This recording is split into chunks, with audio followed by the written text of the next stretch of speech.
and happy Friday. Also, happy last day of winter because spring officially starts on Saturday. And I, for one, am thrilled. I've just had enough of cold, bitter northwest winds. The last couple weeks in Muskoka have been bitterly cold and gusty. Yeah, we've had quite a few things going on this week. We've had our daylight savings time, so last Sunday we set our clocks forward, which means one less hour of knitting. It always takes a while to adjust to the time difference for humans and pets. And we had St. Patrick's Day. I hope you wore your green shawl or sweater or socks this week. And then tomorrow being the first day of spring. So lots of excitement in the air. This is our weekly Make It March series. Make It March is the month of the year just to get busy and make as many things as possible, whether it's on your knitting needles, crochet hook, sewing needle, quilting needle, in your kitchen. You can make bread, you can make new recipes, just to keep ourselves busy, keep our hands occupied. And I'm here every Friday at 3 p.m. live on Facebook to show you some of my finished objects, also known as FOs, and works in progress, also known as WIPs. And that will hopefully give you a little bit of inspiration and fresh ideas for some projects that you might want to make in the future. So what do I have first to show you? I think, yes, last week I had this partially sewn together. This is the Milo Poncho. It is now completely sewn together, and with lots of help and encouragement from you, your advice, I decided to leave it open at the sides. So there are no seams according to the pattern here, just along the front and the back. So this one we will have in the store in kits in two different sizes. So the first size is extra small to small, and that's the one that takes 2 skeins of Milo by Manistel Uruguay, and it's a combination of merino and linen. So you can probably see there's some beautiful drape happening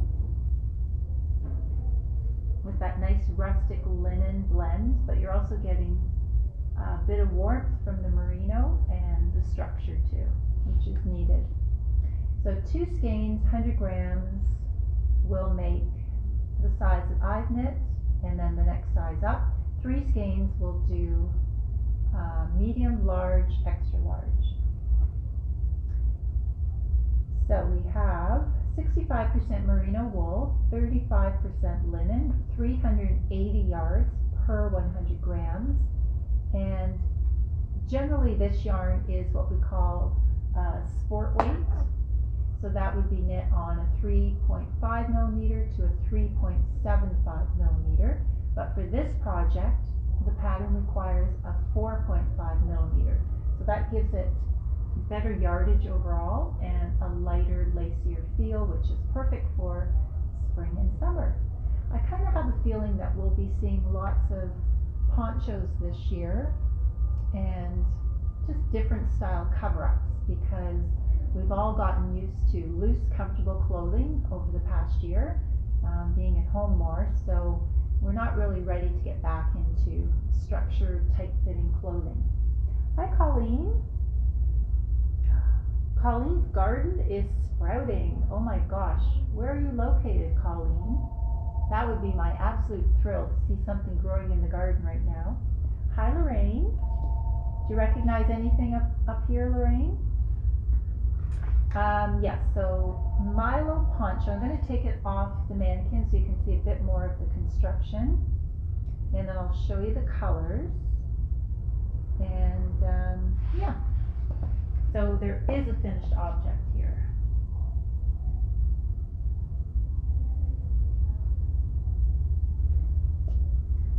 So it's basically knit in 2 strips, And by sewing the two strips together, it creates an asymmetric style poncho.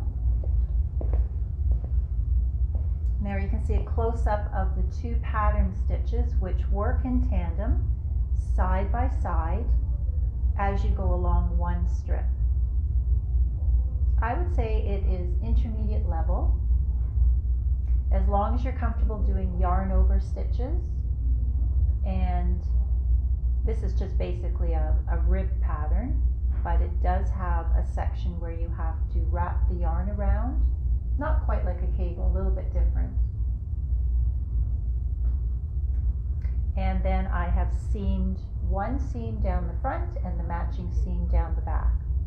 But it's very light.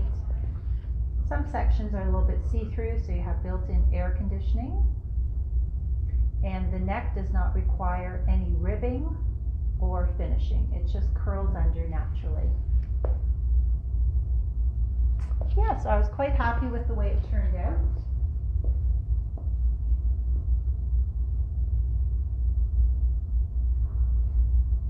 So the colors that we have a few new ones this week. The charcoal is new. It's a nice medium charcoal with a darker undertone. And then we have this really pretty spring green. Super Sandy and I were comparing notes yesterday. She thinks this would be more of a teal. I would say it's just a really pretty green, but it does have a blue undertone. And then we have this dark pine green with lots of pretty blue variegation going through it. So a green-blue mix. And then we have a medium grape purple with a gray undertone. And then we have an indigo blue denim.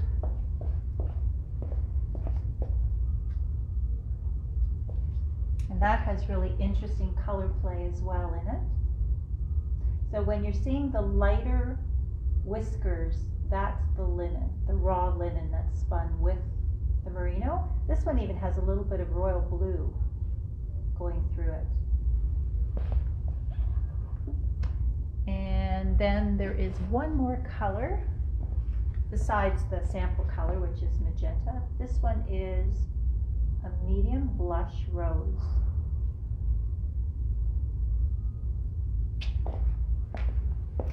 So quite a few pretty colors. If you're thinking of knitting a shawl, it's great for that. It's also great for cardigans, pullovers, spring vests, cap sleeve t-shirt style tops, and of course the ponchos.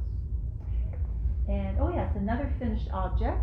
This one was just finished this week. I had started it last week and I had shown, I think, just the back center design of the shawl on the needles, and I had a little bit of help with our shop knitter, and she finished it. So I just really like the way it turned out. You can wear it different ways, of course. You can wear it as a shawl and pin it, but I do like the self-closing design. The little leaf that tucks through any one of the cable sections, and it creates a self-closing finish. So this is called Twiggly, Twigly.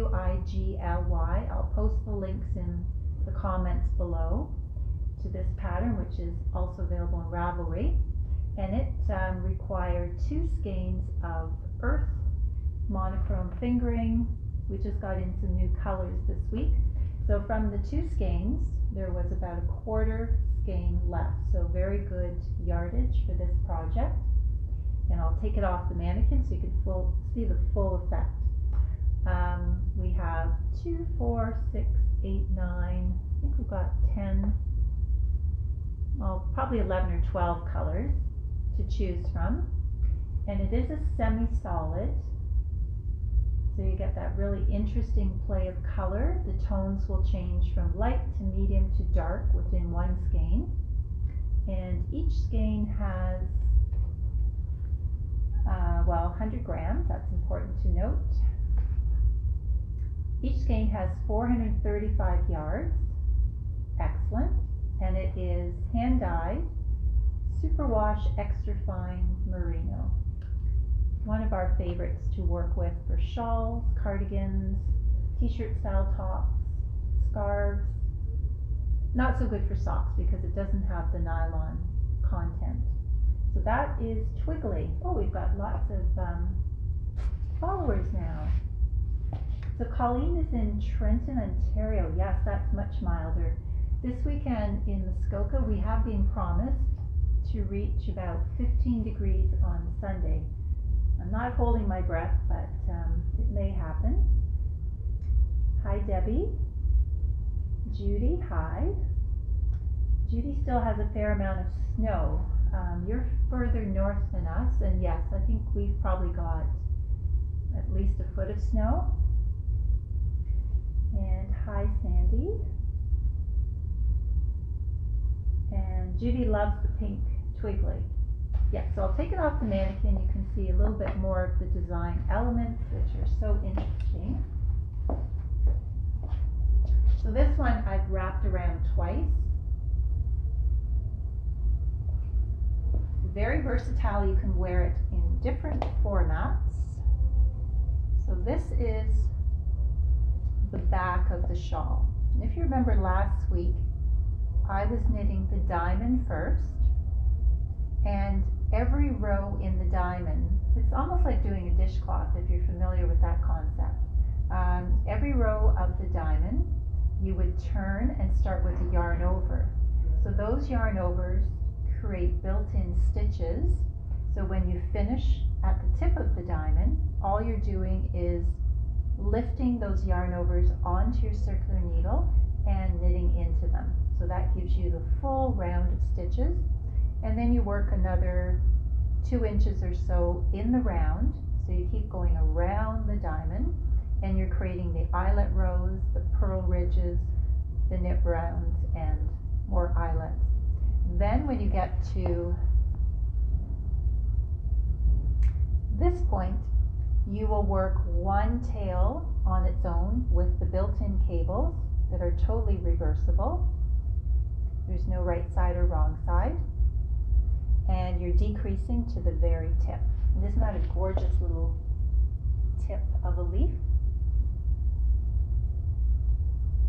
And then the opposite tail is worked entirely the same. So altogether, the length of the shawl worked out to, I think, just over 64 inches. And the width, this has been blocked. The width of it is about 22. So that's a fair size.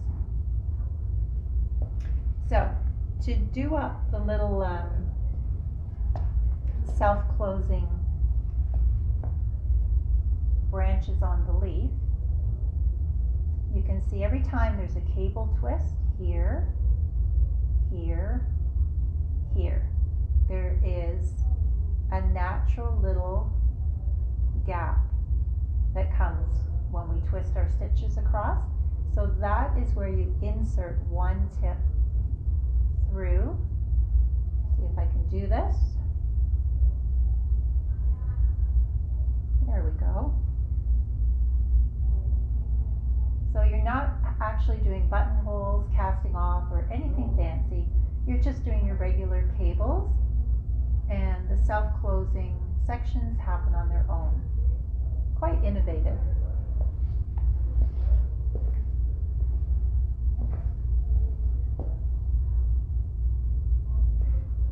Yeah, so you could wear it just like a traditional shawl across the shoulders.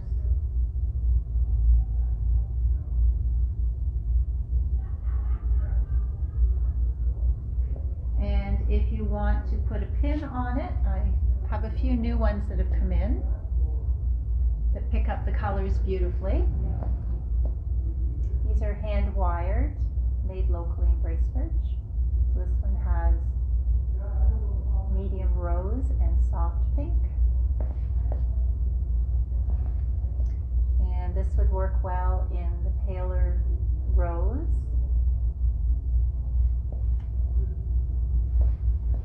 And this one was one of my favorites.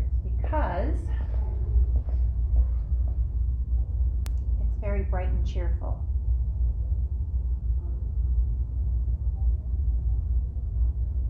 So it has some green, silver, gold, bright pink, peachy pink, and soft purple. And then just for Easter, we did get in a silver rabbit pin too. So whether you leave a shawl loose or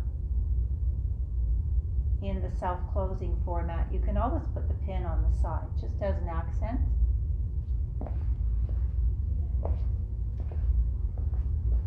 Okay, so that is another finished object, and then over here,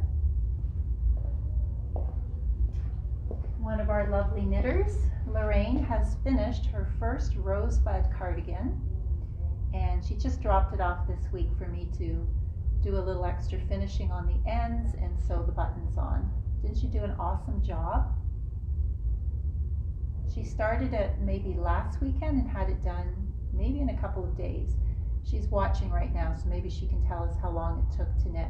It's knit top down, and the yarn is gradient, so the color is changing on its own, and it's all garter stitch. To get the A-line effect, the pattern asks you to start with a smaller size needle and then gradually change to a larger millimeter size.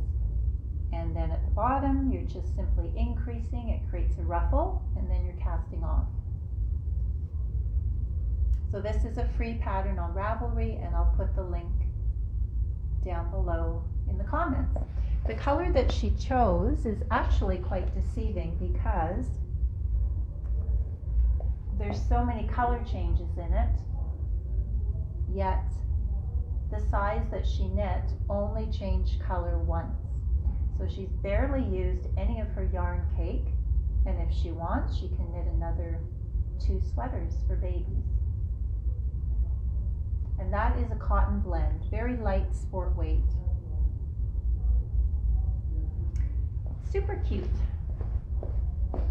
And who knows, maybe that will be an Easter gift for her new granddaughter.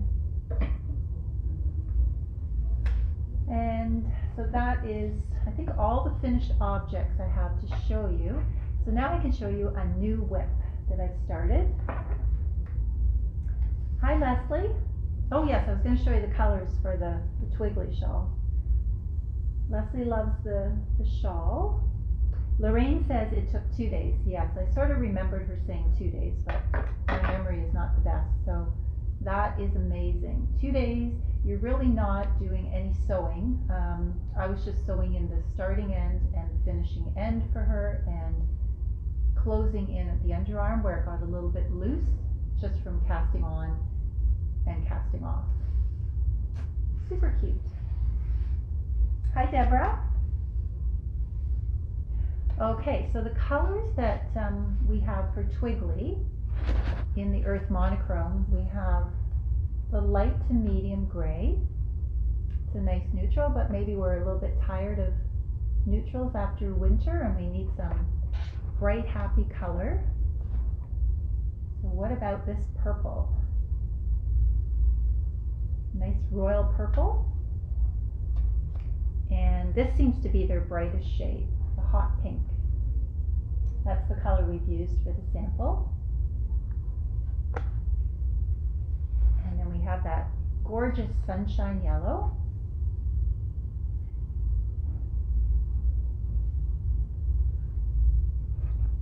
And then the sun-kissed orange.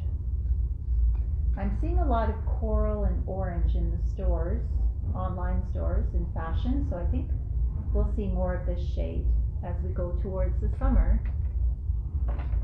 And then we have my favorite,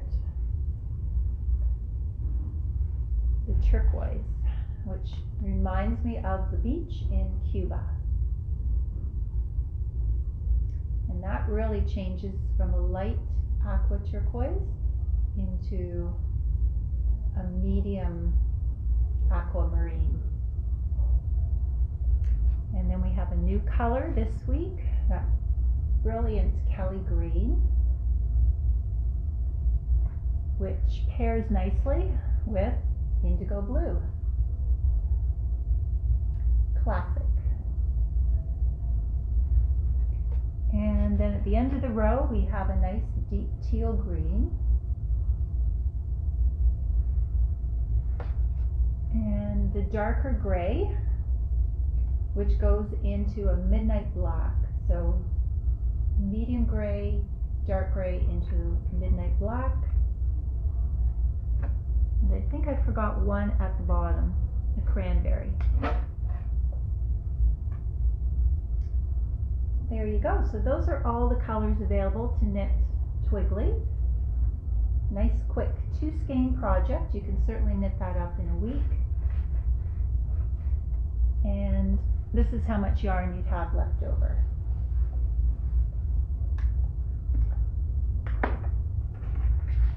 Okay, so on to my whip. I only have one whip to show you this week, but I have a feeling you're going to like it.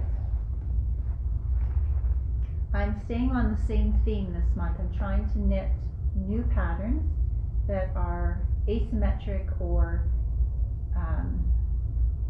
just different shapes. I don't want to knit anything top down, bottom up. I just need to have a change. So yes, well, this one is knit bottom up, but when it is sewn together, it's going to be asymmetric. So this is knit in our favorite cotton linen blend of yarn. It's a DK weight, but of course it's knit on a much larger needle. If you'll believe it, it's a 6.5 millimeter.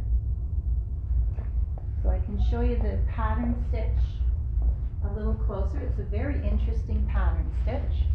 You certainly won't get bored of it.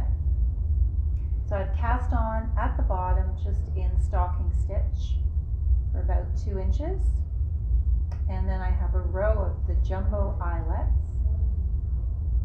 Eyelets are used quite often in patterns to frame a particular pattern stitch.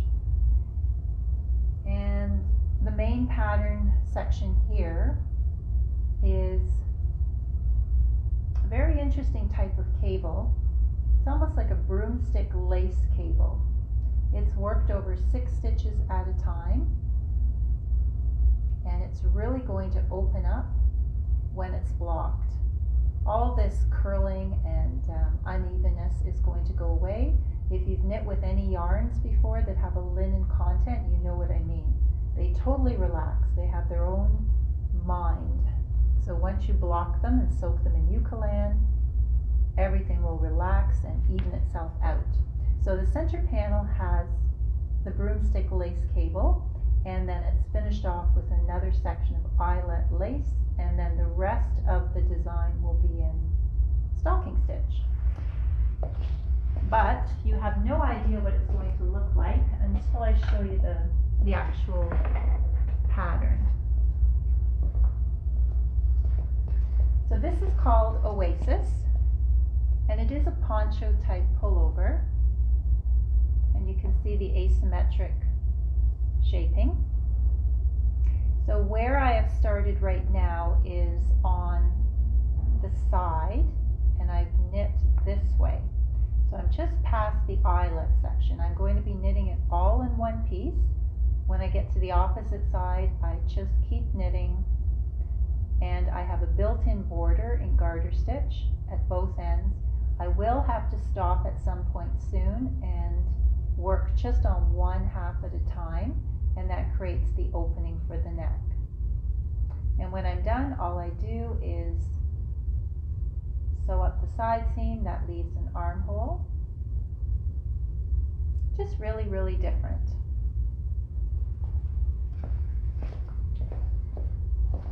So if you're interested in looking at the pattern details, you can find it on Ravelry. I'll put the link down below. It's a well-written pattern designed by Yumiko Alexander.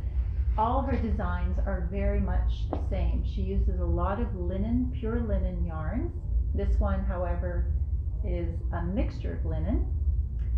Sometimes working with a pure linen is a bit difficult for your first time because it's very much like string. It feels like it has no give, no elasticity. So I prefer to work with the combination of 25% linen mixed with cotton and bamboo. That way it gives it a bit more substance and not as wiry and paper-like to work with. So the colors that we have for Oasis, which will be a shop sample, you'll see it all finished next week, nicely blocked and on a mannequin. We've got the deep olive green, the butter yellow, a soft gray green, a pretty pale summer pink, a vanilla cream, a silver gray, this sort of muted coral, which I'm using, and a dark, medium dark khaki color, sky blue, beautiful turquoise for summer, and this has got to be the most gorgeous red that we have in the store. It really has just the right ingredients to make it not too orangey and not too cranberry. So we have that red and the black. I think the project I'm doing will take about 5 balls, so it's very affordable. It'll be like $30, but I can give you more information next week if I go into the 6 ball or if I'm okay with the 5 balls. Size wise, she has 1, 2, 3 sizes. I'm doing the extra small to small size, and the next size is medium to large, and the third size is a large to extra large. So by increasing the 3 sizes, she has instructed more stitches to be cast on, so it's going to make it longer this way, but also give you more width this way. Yeah, and all it needs in knitting needles would be 6.5 millimeter. You can use a 24-inch circular, and as you can see, I'm working on, I'm a very stubborn knitter because I should be on circular so I can stretch out the pattern, but I'm on my 10-inch, not bamboo, birch needles. There's also an interesting slip stitch at each end of the garter stitch panels, and that gets rid of the little bumpy section that you usually find on garter stitch, and it's also going to give it a great deal of stretch, because you have to remember that the project is going to be worn this way. So the borders are at the bottom, and the part that I'm holding up with my right hand is going to be the side seam. Over the shoulder, the armhole, and the side seam. And if you're looking for a quick little DIY, save your bread bag clips in the kitchen, and you can use those for wrapping around your cast on end so it doesn't get in the way and you don't accidentally knit with it. These are also great for making little bobbins if you're working color work in a small design. You can wrap the yarn around nice and tight, and it will hold at the back of your work, so you have no tangles. Knitters always find the most interesting things in the kitchen to use when they're in a pinch. Okay, so that is my only whip. So that brings me to a conversation I had with a knitter this week, and we were talking about some of our knitting mistakes that led to a bigger disaster. So I made a list of 10 knitting mistakes that are a recipe for disaster. And I thought it'd be fun if you want to comment along and let us know if any of those have happened to you. I'm sure at least 2 or 3 have happened to you. I think probably all of them have happened to me. So I'll just go down the list 1 to 10. But feel free to chime in the comments whenever you like. Okay, so knitting mistakes that are a recipe for disaster. Number 1. Adding a knit stitch after every yarn over. We often have knitters coming in the store with mistakes when they're doing lace knitting, and they always say the pattern is wrong, the stitch count doesn't work, the repeat section doesn't work at the end of my row. What am I doing wrong? Well, quite often we automatically, if the pattern calls for a yarn over, we assume that we have to knit the next stitch. Well, that is not in the pattern. The pattern is just simply saying do a yarn over and then do what is written in the pattern. So if you are to mistakenly add a knit stitch after every yarn over, you can imagine at the end of the row your pattern just does not look like it's supposed to. So that could lead to a disaster. Number 2 is forgetting to knit 2 stitches when casting off mid-row. This is probably the most common mistake that I am contacted about on Ravelry. I have a popular shawl design which has large open sections all the way through it, open spaces, and to create those open sections you have to cast off so many stitches mid-row, and then on the next row you cast those back on again. It's a very pretty pattern, but I think every week somebody around the world sends me a message and says the pattern is incorrect. At the end of the row I do not have the right number of stitches.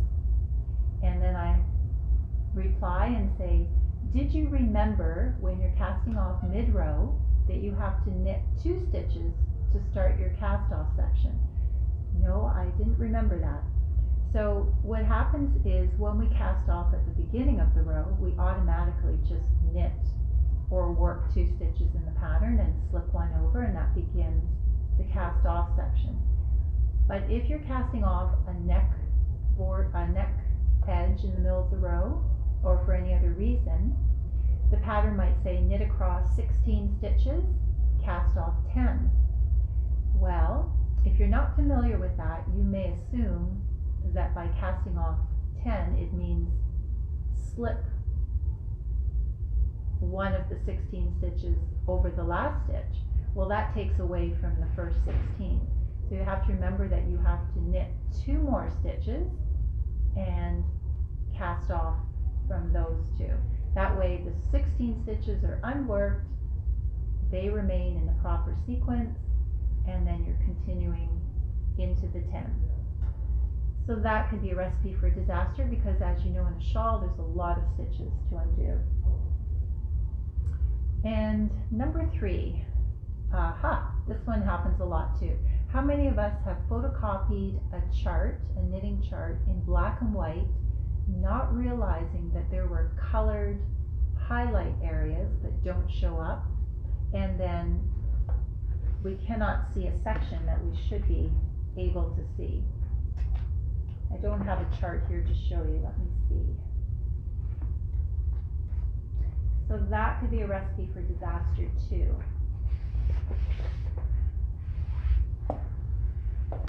Okay, so for example, this chart has been photocopied in black and white, but the original chart in the pattern by the designer was given in color. So if there had been another shading of color somewhere around the chart, it wouldn't show up in black and white, and that could get us into a lot of trouble. So if you do not have a color printer at home and you're printing off a chart off of Ravelry, it's a good idea just to send it to your local printer, like a quick copy service or a Staples, and they'll print it in color for you at a very nominal charge. Number 4, how many of you have done this? I'd say 99%. Measuring your tension swatch while it's on the needles. So if a pattern is asking you to knit a tension swatch, they really want you to knit the full swatch, cast it off, block it, and then measure it. The problem with measuring your tension just by knitting a few rows on the appropriate needle size and in the pattern stitch that's required is that the stitches have not had time to relax. They say it's about 24 hours, 12 to 24 hours for actual stitches in knitting, especially in some of these really stretchy, bouncy yarns like extra fine merino. So if you're measuring it while you're knitting the swatch, the stitches could be slightly larger and they haven't settled into place yet. Plus, if you haven't been able to block it, then you're not going to get the actual measurement. This one in particular, this yarn, when I was knitting it and measuring it, compared to after when it was cast off and blocked, there was at least 2.5 inches difference in the length. So that could be a recipe for disaster. And number 5, oh yeah, leaving an open, exposed whip on your chair when you get up to go somewhere, especially if you have pets at home and small children. So, how many of you have done that? If you have it in a project bag and you remember to zip it up or seal the bag, then it's probably safe. But you know, if you have to get up in a hurry and you just leave a puddle of knitting on your needles without point protectors, you could come back to a real rat's nest of a mess. Number 6, replacing knit front and back increase with a make 1. 1 second, please.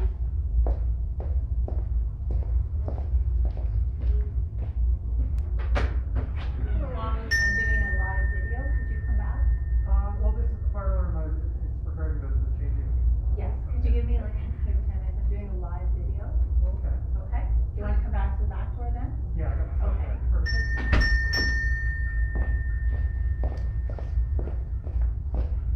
We're going to have a fire alarm changeover today.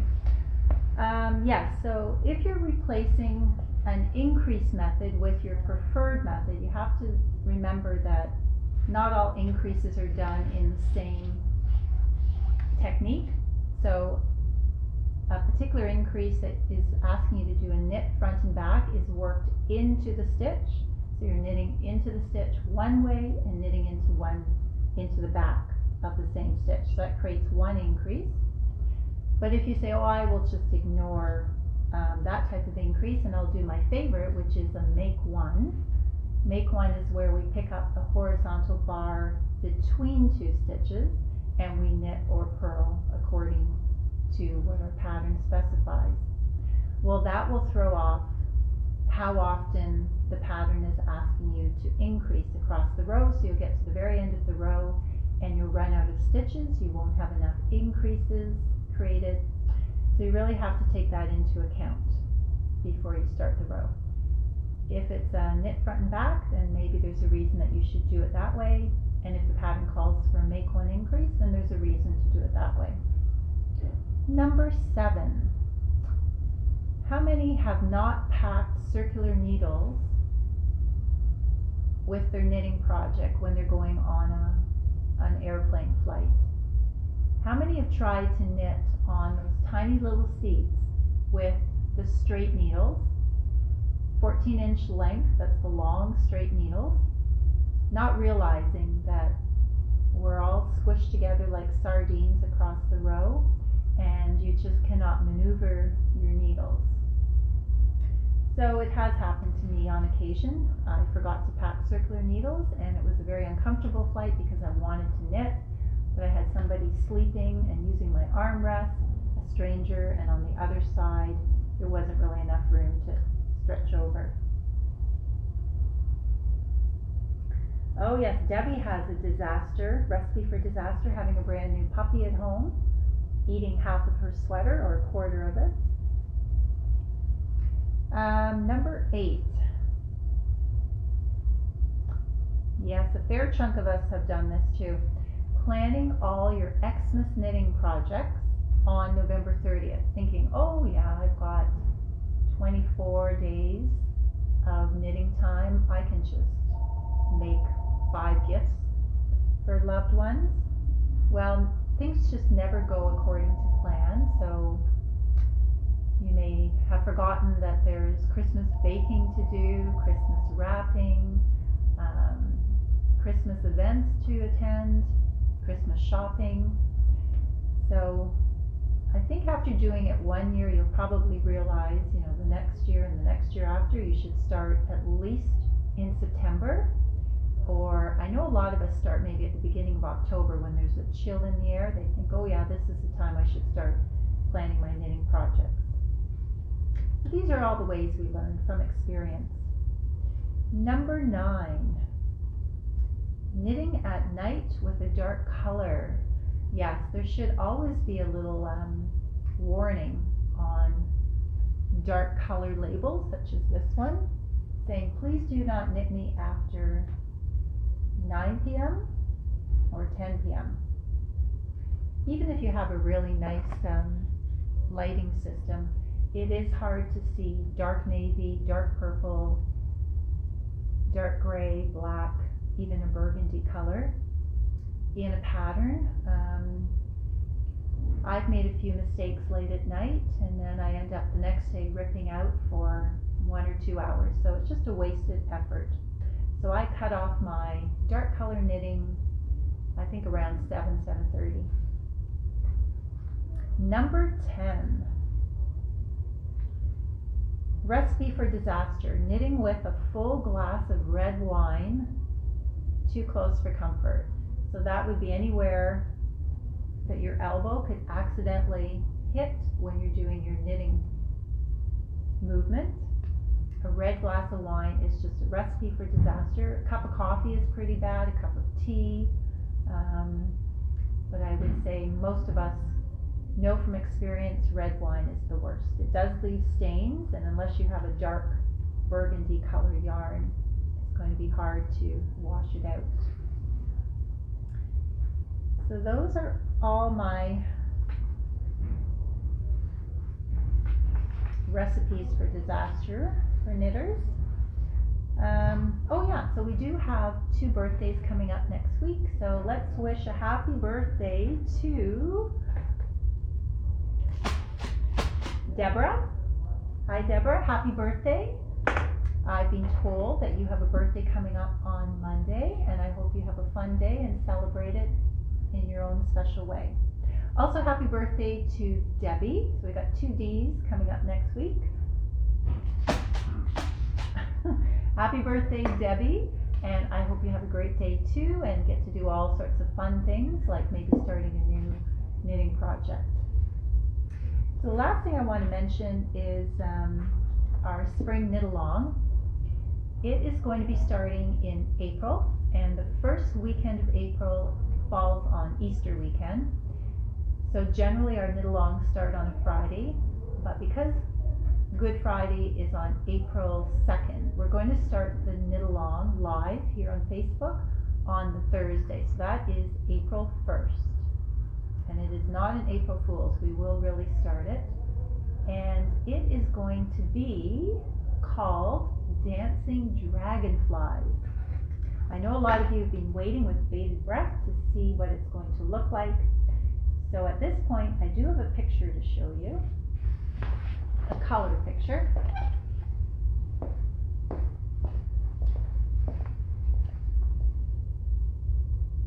They are just exquisite. A pair of mittens. And you can see there is the Latvian braid technique, which is a traditional mitten technique. We'll be learning that. And these are knit on 4 needles, so they are knit in the round. So it's basically knitting, not purling, but there is some ferrule and stranding. Dancing Dragonflies. I love the name. So this is a brand new design by a Canadian knitwear designer, and I'm going to set up an events page on Facebook, so you'll see all the details there. I don't have the full range of colors as I'd hoped for today, so I will post all the colors next week. Basically we need a darker color for the background, and then multicolor, variegated or speckled for the contrast, which will be the dragonflies. The needle size required is a 3.5 millimeter, double pointed. If you're comfortable doing the magic loop method, then you can do that method. It will depend on your own personal tension though. So what else? Oh, I wanted to tell you about, so yes, Dancing Dragonfly mittens are designed by Sarah Kelly. It's a brand new design. And she just did a little write-up about dragonflies, which is kind of sweet. Dragonflies can be found in many different faith traditions, symbolizing wisdom, strength, transformation, perseverance, new beginnings, and even the souls of our departed loved ones coming to visit us again. When I was asked to make a pair of mittens with dragonflies on them, I knew I wanted them to show the undulating colors and the joy we feel when we see them dancing in the meadows. I hope I've captured that spirit in this pattern. Well, I think she's done a beautiful job. So the pattern has now been tested by her test knitters, edited, and it does require fingering weight yarn. We are going to be featuring 2 different fingering weight yarns. One will be a Canadian dyer and one will be an out-of-country dyer. So I will have all those colors to show you. And the skill level is intermediate. The skills that will be used are knitting in the round, stranded knitting, 2-colored long tail cast on, the Latvian braid. The pattern size is a medium. The finished measurements are going to be a length, so that's tip of the finger to the wrist, 9 1/4 inches, and the approximate width of each mitten, not stretched, is 8 1/4. And I think I said 3.5 millimeter, I meant 2.5 millimeter. So the tools required will be the double point needles in the appropriate size according to gauge, or circular needles, and stitch markers, stitch holder or waste yarn, and your tapestry blunt needle for sewing up. So her pattern does provide a nice chart and probably about 2 or 3 pages of written directions. So we're going to go through it step by step, nice and slow. Mittens might not be something you're thinking about knitting for the spring, but the dragonflies are a symbol of what's to come in the summertime. We all love our dragonflies. And as she mentions, dragonflies symbolize new beginnings. So springtime is the season of new beginnings. And there will be an incentive for signing up for the knit along on our Facebook event. So you'll see more information about that. And then we always have a really fun giveaway prize draw at the end for participants. So I think that's all I can tell you about it today. I wish I had the colors to show you, but I think it's a little bit more cohesive if I have them all at one time instead of in dribs and drabs. So that's everything. I think I've answered most of the comments. So if you're interested in any of the patterns I've shown you today, Twiggly, Rosebud, I'll post the links on Facebook. I'll even put in the Weekender. That one is not a new finished object. We've had it for over a year, but it's a popular pattern on Ravelry. I'm wearing Ranunculus, which I will also post a link to for Ravelry. Top down pullover with a strand of kid mohair and silk mixed with a fingering weight of your choosing. And yes, I will post the link to the new whip called Oasis, a poncho-like garment. Hope everyone has a great weekend, and I will see you next Friday at 3 p.m.